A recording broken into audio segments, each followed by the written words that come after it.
beers that we brew need to be balanced. I would any day much rather go for something that is balanced instead of something that is over the top. I don't mind beers being over the top, but it's just not a part of who we are. It's not a part of our DNA, and it's not a part of us as people to be over the top. I would say we're somewhat balanced individuals at Alefarm Brewing, and I like to say that we want to reflect that in the beers that we brew. So balance is the key. I think personally it's harder to do a really good regular stout at, let's say, 6.5–7% than it is to do a pastry stout. And there's nothing wrong with pastry stouts. Again, I don't want to step on anyone's toes here, but I just think it's harder to make, you know, something that is as bare bone and balanced as possible. So that's definitely the philosophy, to make things as true to their origins as possible and as balanced as possible. That's the overall philosophy. When we develop a beer, we like to try out new things. It's a core part of the DNA, and it's just something that we like to do. We like to experiment using new ingredients. It could be the same hops as we've used in another beer, but from a different year of harvest, or something else. We like to explore the possibilities. For us at Alefarm, we like to say that we tend to not brew the same beer twice, which of course we do because we've had rebrews of many of the most popular beers that we do. But we don't necessarily have a core range, right? So we brew new beers on a continued basis. So now when we make a new recipe, yes, of course it's usually a new beer.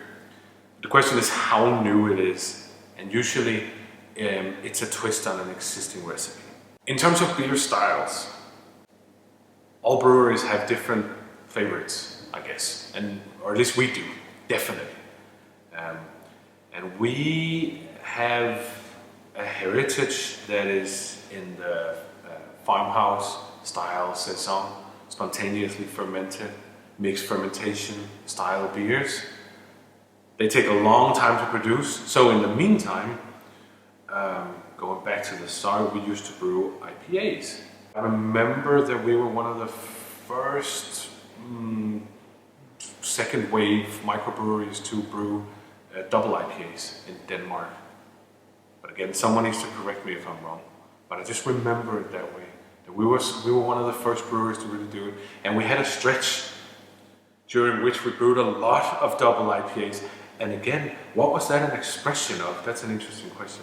That was an expression of the fact that we wanted to nail it, because we didn't nail it with the first try. We didn't nail it with the second try either. So it takes a while, you know, to develop. So we definitely favor IPA, and I personally favor double IPA. That's why we started brewing so many of those, because I absolutely love the style. I simply have to say I love double IPAs.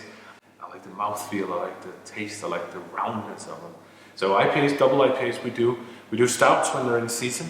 So that's kind of what we've been focusing on since we began in May 2018. IPAs, double IPAs, stouts, and kettle sours. Now, as of late, we've brewed a lot of lager beers to try that out, which is a very interesting style. It's refreshing and crisp and loved by many.